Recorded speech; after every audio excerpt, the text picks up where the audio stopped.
Good morning everyone.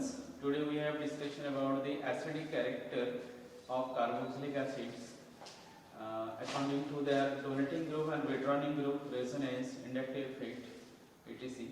Example: first, carboxylic acid has the resonance stabilizations. Two oxygens, इसमें से जब अगर हम लोग फॉर्मिक एसिड लेते हैं, formic acid contain H C double bond O and OH, इसमें दोनों hydrogen and two oxygen contain two lone pair, इसमें भी दो लोन पेयर प्रेजेंट्स है, तो ये रेजोनेंस हाइब्रिडाइजेशन कर सकते हैं। एग्जांपल, ये लोन पेयर अगर यहाँ पे शिफ्ट हुआ, ये 5 बॉन्ड यहाँ पे शिफ्ट हुआ, दिस इज हाइड्रोजन से यहाँ पे, तो कैसे पहला शिफ्ट होने के बाद ऑक्सीजन नेगेटिव लेंगे टू लोन पेयर, ओके, और यहाँ पे double bond, this is H is positive क्योंकि वन लोन पेयर इसमें कन्वर्ट हो गया। इनमें से हाइड्रोजन्स के 5 सिग्मा बॉन्ड इसमें ऑक्सीजन पे आएगा, इसमें से डिसोसिएशन HC, दिस ऑक्सीजन यहाँ पे नेगेटिव टू लोन पेयर, और यहाँ पे डबल बॉन्ड O, और यहाँ से डिसोसिएट हो गए H positive ions. Same way जैसे यहाँ पे नेगेटिव, फिर से नेगेटिव साइन यहाँ पे इस पोजीशन पे, तो टोटल इसको हम इक्विवेलेंट में क्या लिख सकते हैं, C, this is oxygen, पहला single bond, and this is oxygen, this is partial negative, these are also partial negative, तो ऐसे डॉट से हम इसको इंडिकेट कर सकते हैं। इस तरह से रेजोनेंस स्टेबिलिटी। अब हाइड्रोजन ग्रुप को अगर हम different type of the group से सब्स्टिट्यूट्स करते हैं हाइड्रोजन्स को, तो उसमें से इसके एसिडिक कैरेक्टर चेंज होगा, पॉजिटिव नेगेटिव, क्योंकि यहाँ पे इसको हाइड्रोजन को रेफरेंस पॉइंट लिया जाएगा। समझ लीजिए एग्जांपल, इसको 1 कंसीडर कर रहे हैं या 0 1 कंसीडर कर सकते हैं हम, ये रेफरेंस पॉइंट रहेंगे। रेफरेंस पॉइंट से as a donating group and withdrawing group. Normally first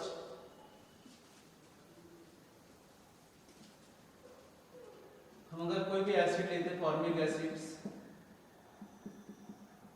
edition with outer molecules, अगर ये एसिडिक कैरेक्टर है तो इसमें से जो फॉर्मिक एसिड प्रोटॉन डोनेट कर देगा, क्योंकि act as a outer molecule as a basic natures, और यहाँ पे एसिडिक नेचर्स, तो ये एसिडिक नेचर है, ये बेसिक नेचर, तो one of the proton donate to outer molecules. तो यहाँ पे क्या मिलेंगे, H3 double bond O negative मिलेंगे, प्लस इस पोजीशन पे H3O पॉजिटिव, मतलब यहाँ पे इस पोजीशन पे एसिडिक कैरेक्टर है और यहाँ पे बेसिक कैरेक्टर है।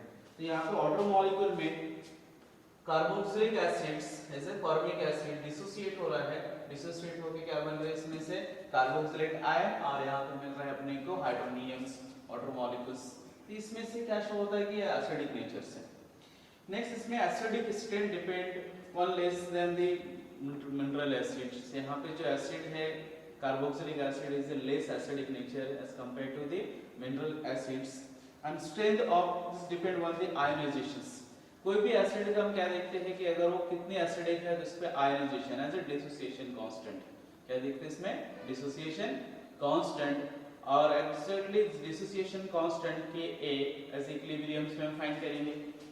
अगर इसी रिएक्शंस को हम इक्विलिब्रियम्स में लिखते हैं एज इक्विलिब्रियम्स EQ में, इसमें से ये प्रोडक्ट है, हम इसको क्या करेंगे, प्रोडक्ट, और इसके डिवाइडेड बाय द रिएक्टेंट्स। तो हमको यहाँ पे एक आयनाइजेशंस करके स्टेट मिलने वाला है, this ions, this is concentration ROO negative, और यहाँ पे कंसंट्रेशंस ऑफ हाइड्रोनियम्स डिवाइडेड बाय यहाँ पे कंसंट्रेशंस ऑफ फॉर्मिक एसिड्स ले रहे थे, फॉर्मिक एसिड OH, और इसके साथ यहाँ पे वाटर मॉलिक्यूल्स, ओके। तो डिसोसिएशन कांस्टेंट, अगर हम ये से इक्विलिब्रियम कांस्टेंट, ये कौन सा है, इक्विलिब्रियम कांस्टेंट, इसको डिसोसिएशन कांस्टेंट की फॉर्म में ऐसा लिख सकते हैं कि K is the dissociation constant equal to K equilibrium constant, इसमें इक्विलिब्रियम कांस्टेंट और equilibrium constant concentration with water molecules, equilibrium concentrations as a water molecules. इसके साथ हम कैसे लिख सकेंगे कि इसको मॉलिक्यूल्स को as equal to, this is concentration of CO negative, concentration of H3 positive or negatives, okay. और यहाँ से आउटर मॉलिक्यूल इस पोजीशन पे दिखा है, यहाँ पे इसलिए सिर्फ formic acid double bond O and OH as the concentrations। तो as the dissociation constant, normally dissociation constant is a larger, the acidic nature also large, means मतलब क्या होगा, डिसोसिएशन कांस्टेंट की वैल्यू जितनी ज्यादा है एसिडिक स्ट्रेंथ उतनी ज्यादा रहता है, इंक्रीज होते हैं इसमें। और इसके दूसरे फॉर्म में हम इसको लिखते हैं पीके वैल्यू। तो normally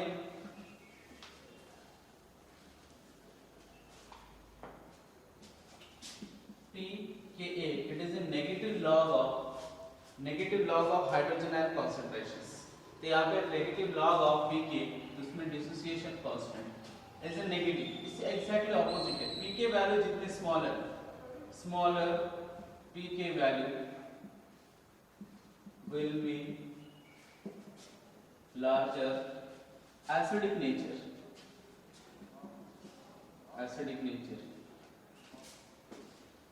as a smaller pK value will be the larger the acidic nature। exactly इसमें opposite sentence दूसरा कौन सा रहेगा, Ka is a larger value।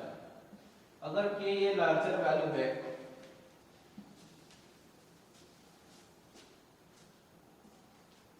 Ka larger value will be यहाँ पे larger acidic nature।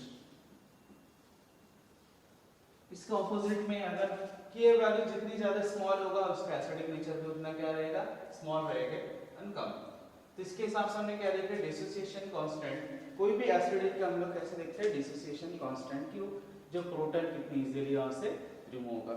Okay, next इसमें से हम जो वैल्यू देखते हैं, अगर effect of the substituent on the acidic strength, effect of substituent on acidic strength, अगर हम सब्स्टिट्यूट कर रहे हैं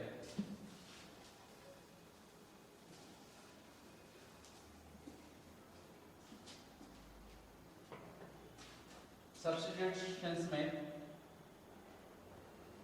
CH3 C double bond OH, इसमें सब्स्टिट्यूशन हम यहाँ पे ये अल्फा कार्बन है, अल्फा कार्बन से अल्फा हाइड्रोजन सब्स्टिट्यूट कर सकते हैं, तो 3 हाइड्रोजन है। इसके डिपेंड में हम किसमें जितनी सब्स्टिट्यूशंस करेंगे उसके हिसाब से हमारे acidic strength increase and decrease. लेकिन अगर सब्स्टिट्यूशन में इलेक्ट्रॉन विड्रॉइंग ग्रुप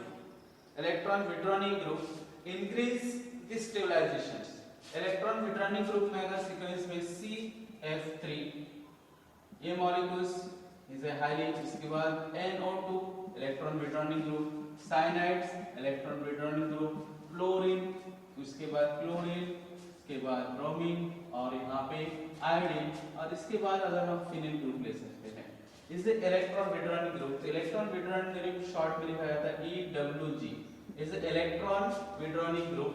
इसका ऑपोजिट में electron donating group EDG, electron donating group. ये कौन सा रहेगा, electron donating group.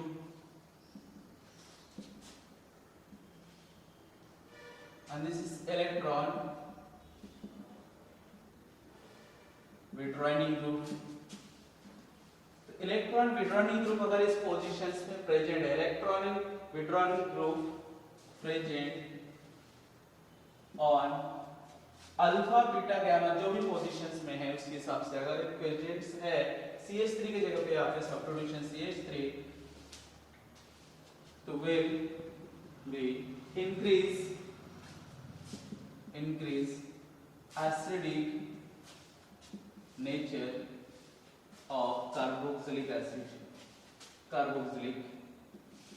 Acid.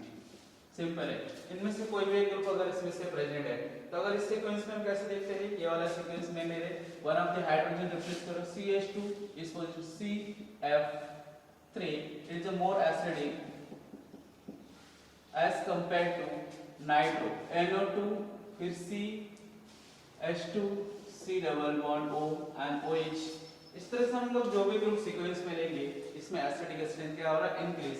Reason क्या है, it is the electron withdrawing group, इसको हम एरो से ऐसे इंडिकेट करेंगे, इलेक्ट्रॉन विड्रॉइंग ग्रुप इस पोजीशन पे इलेक्ट्रॉन, तो ये भी इलेक्ट्रॉन इस साइड शिफ्ट हो जाएगा, ऑक्सीजन के electron shift to the carbon और इसके भी इलेक्ट्रॉन, तो यहाँ पे जो बॉन्ड लेंथ है वो क्या हो जाएगा, इंक्रीज। ऑक्सीजन एंड हाइड्रोजन जो कार्बोक्सिलिक ग्रुप में है उनमें से OH ग्रुप में से OH ऑक्सीजन एंड हाइड्रोजन इसके बॉन्ड क्या हो जाता है, स्ट्रेंथ एंड इंक्रीज हो जाएगा, स्ट्रेचिंग, और इसके वजह से वो हाइड्रोजन इसलिए रिमूव होगा, इसलिए एसिडिक नेचर्स। जिसमें से क्या देख रहे हैं कि अगर हम लोग इसे रेजोनेंस में देख रहे हैं तो रेजोनेंस में electron withdrawing group stabilize the carboxylated ion as compared to donating. It's a more stabilized. Then it is a more acidic nature in electron withdrawing. Same यहाँ पे अगर इलेक्ट्रॉन डोनेटिंग ग्रुप में हम लोग कौन सा देखते हैं मिथिल, मिथिल से ज्यादा कौन सा रहेगा CH3 CH2 ethyl, this is primary. Secondary में CH3 2 as CH ग्रुप, ये कौन सा रहेगा सेकेंडरी. और उससे भी ज्यादा electron donating group tertiary CH और इस पोजीशन पे 3 ग्रुप है इसमें, इज ए टर्शियरी. इसके अलावा भी इलेक्ट्रॉन डोनेटिंग ग्रुप कौन सा रहता है OH negative electron donating group. उसके बाद OCH3 इलेक्ट्रॉन डोनेटिंग ग्रुप, ऐसे जैसे NH2 इलेक्ट्रॉन डोनेटिंग ग्रुप. ये सारे के सारे इलेक्ट्रॉन क्या है डोनेटिंग ग्रुप है. अगर यही डोनेटिंग ग्रुप अल्फा पोजीशन पे हम इसको अरेंज करते हैं, एग्जांपल यहाँ पे अगर समझ लीजिए मैंने यहाँ पे CH3 ले रहा हूँ direct CH3 CH2 C double bond OH. इस पोजीशन पे कैसे ये इलेक्ट्रॉन डोनेटिंग है, इलेक्ट्रॉन डोनेटिंग है. इलेक्ट्रॉन डेंसिटी कहाँ पे इंक्रीज हो रहा है कार्बन पे, और इलेक्ट्रॉन डेंसिटी कार्बन पे अगर इंक्रीज हो रहा है तो इसके बॉन्डिंग इलेक्ट्रॉन्स, तो इसमें से जो बॉन्ड लेंथ है ऑक्सीजन एंड हाइड्रोजन और शॉर्ट हो जाएगा. और शॉर्ट होने की वजह से यहाँ पे बॉन्ड डिसोसिएशन कांस्टेंट इन, अब बॉन्ड डिसोसिएशन इजीली नहीं होगा, ये बॉन्ड ब्रेक नहीं होगा. इसके मतलब ये एसिडिक स्ट्रेंथ क्या होगा डिक्रीजेस. तो इसमें से रेजोनेंस स्टेबलाइजेशन में हम क्या बोल सकते हैं कि इसमें रेजोनेंस पहले उसको स्टेबलाइज कर रहा है, इसको डिस्टेबलाइज करते हैं. Electron donating group destabilize the resonance stability, that is the weak as compared to is the weak acid, weak acid as compared to इससे जो भी हम लोग लेंगे एसिडिक एसिड, अगर एसिडिक एसिड भी ले रहे हैं उससे भी ये वीक है. जैसे CH3 C double bond OH is a weak acid. This molecules यहाँ पे कौन सा दिया propanoic acid, it is a acidic acid. Propanoic acid is a weaker as compared to acidic acid. इसके हिसाब से हम सीक्वेंस देखते हैं इलेक्ट्रॉन विड्रॉइंग के हिसाब से. Formic acid is a more strong as compared to acidic acid CH3 C double bond OH. An acidic acid is a more strong as compared to propanolic acid CH2 C double bond OH. और next CH3C. प्रोपेनिक acid के बाद substitutions अगर मैं लेता हूं इनमें से secondary substitutions, इस पोजीशन पे रहेगा CH3 CH और यहाँ पे C डबल बॉन्ड OH, ये सेकेंडरी है. तो सेकेंडरी डोनेटिंग ग्रुप इससे भी नंबर ऑफ कार्बन 1 2 3 4, तो इसमें 1 कार्बन तो 2 पोजीशन पे है. इसमें 2 methyl propanoic acid as a weaker as compared to the propanoic acid. उसके बाद टर्शियरी ग्रुप, अगर हम यहाँ पे CH3C double bond O and OH, मतलब 1 कार्बन में हम लोग यहाँ पे फिर से डोनेट किए तो ये टर्शियरी ग्रुप है. Tertiary is more weak acid as compared to the 2 methyl propanoic acid. तो ये सीक्वेंस ये है electron donating and withdrawing. Final हम कंक्लूजन ये सकते हैं कि अगर इलेक्ट्रॉन डोनेटिंग ग्रुप प्रेजेंट है कार्बोक्सिलिक अल्फा पोजीशन पे डोनेटिंग ग्रुप, तो उसका एसिडिक स्ट्रेंथ डिक्रीज होता है. और वहीं पे अगर इलेक्ट्रॉन विड्रॉइंग ग्रुप प्रेजेंट है alpha positions of carbon replace of hydrogen, तो उसका एसिडिक स्ट्रेंथ क्या होगा इंक्रीज होंगे. ओके, कुछ और एग्जांपल देखते हैं इसमें से. जैसे एसिडिक स्ट्रेंथ अल्फा पोजीशन पे नंबर, उसके बाद रहेगा nature of halogen and effect of number of halogen atom.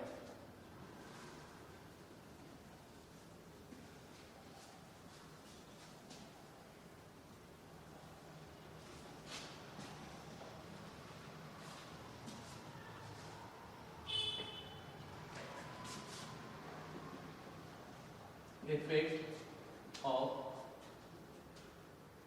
number of halogen atom on alpha carbon atom. Alpha positions, simple acidic acids 3 hydrogens contains और यहाँ पे C डबल बॉन्ड OH. इसमें से number of halogen atoms, तो halogen में example हमने अगर chlorine लेते हैं, क्लोरीन, अगर fluorine, bromine and iodine is a halogen H से. इसमें कितने नंबर है? तो फर्स्ट हम अगर इसमें से सीक्वेंस में ले रहे हैं, जो 3 हाइड्रोजन्स को अगर 3 क्लोरीन से रिप्लेस कर रहा हो तो Cl3 molecules and COOH. It is a more acidic as compared to CH और यहाँ पे 2Cl.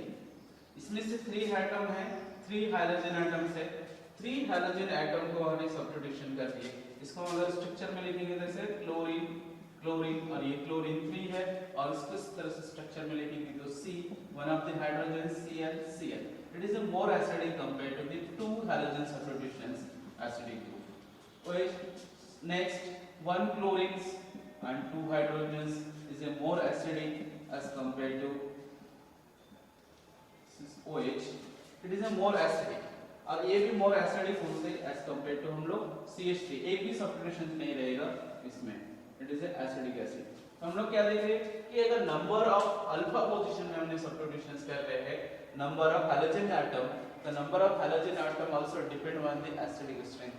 ये more acidic है as compared to this molecules और ये भी more acidic है this क्योंकि यहाँ पे 3 क्लोरीन सब्स्टिट्यूशंस है, इसमें 2 है, इसमें 1 है और इसमें नहीं है.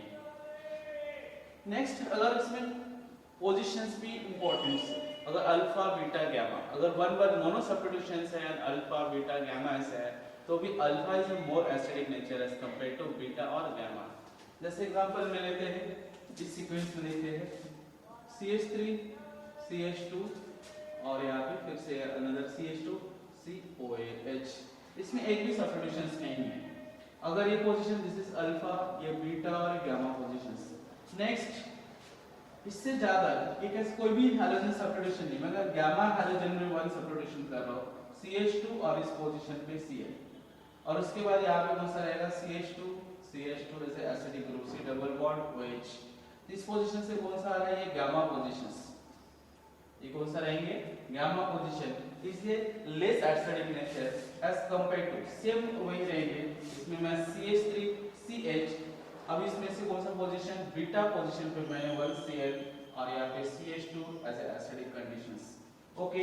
नेक्स्ट अगर मैं यही मॉलिक्यूल्स गामा से अल्फा पोजीशन पे ले रहा हूँ CH3 फिर यहाँ पे CH2 CH इस पोजीशन पे क्लोरीन और इट इज एसिडिक. तो यहाँ पे कैसा दिख रहा है जो अल्फा पोजीशन है मोनो सब्स्टिट्यूशन है और आर मोनो सब्स्टिट्यूशन हैलोजेंस, लेकिन यहाँ पे कैसा है alpha position more acidic as compared to the beta positions. ये beta position it is gamma और यहाँ पे नो सब्स्टिट्यूशंस. इसमें से पोजीशन भी इंपॉर्टेंट रोल अप्लाई करेंगे एसिडिक नेचर्स में. और वहीं पे अगर हैलोजेंस पे भी डिपेंड करेंगे. अगर हैलोजेंस सेम फंक्शनल ग्रुप है तो फ्लोरीन इस पोजीशन पे नेक्स्ट एग्जांपल में एसिडिक एसिड सब्स्टिट्यूशंस इसमें से fluorine substitution is more acidic. ये कैसा है यहाँ पे फ्लोरीन है मोर एसिडिक नेचर्स. फिर CH मोनो सब्स्टिट्यूशन में क्लोरीन फिर एसिडिक नेचर्स. सिंगल H इस पोजीशन पे ब्रोमीन दिस इज OH और लास्ट में हम ऐसे लिख सकते CH and this is iodine and acidic nature और इससे भी कम कौन सा रहेगा एसिडिक एसिड. तो यहाँ पे क्या हो रहा है कि इलेक्ट्रोनेगेटिविटी क्लोरीन के इलेक्ट्रोनेगेटिविटी है compared to chlorine bromine and iodine. इसलिए जो इलेक्ट्रोनेगेटिविटी अगर अल्फा पोजीशन कार्बन पे अगर सब्स्टिट्यूट्स हो रहा है और मोनो सब्स्टिट्यूशन से तो भी उसके एसिडिक स्ट्रेंथ क्या होगा increases as a electron metallic groups. Next acidic strength increases. Effect of the type of the hybridization of carbon atom. Effect of the type of hybridization of carbon atoms.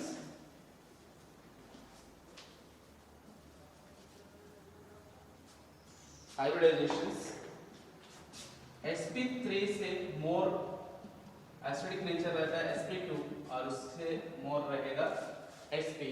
इसलिए sequence में CH triple bond C this is double bond OH. ये जो acid है यहाँ पे कौन सा hybridization है sp hybridization. It contain sp hybridization is a more acidic is a propiolic acid. इसको क्या बोला जाता है propiolic acid. is a more acidic nature as compared to allyl में अगर लेते CH2 double bond CH C double bond OH, इसमें hybridisation कौन सा है sp2। तो sp2 इट इज ए जो एक्रिलिक एसिड, इसको शॉर्ट नेम में acrylic acids, acrylic acid is a less acidic as compare to the propiolic acids. और इसमें डायरेक्ट हम इसके दूसरे में लेते हैं हाइब्रिडाइजेशन पे sp3 C double bond OH, it is a sp3 hybridization. तो हाइब्रिडाइजेशन पे इफेक्ट करता है इसके एसिडिक नेचर्स। अगर ट्रिपल बॉन्ड है as more acidic, triple bond means sp hybridization, double bond is p2 hybridization, और यहाँ पे पूरा सैचुरेटेड है sp3 hybridization is a more acidic natures. Okay, thank you. इसके नेक्स्ट टाइम हम एरोमेटिक एसिडिक एसिड देखेंगे।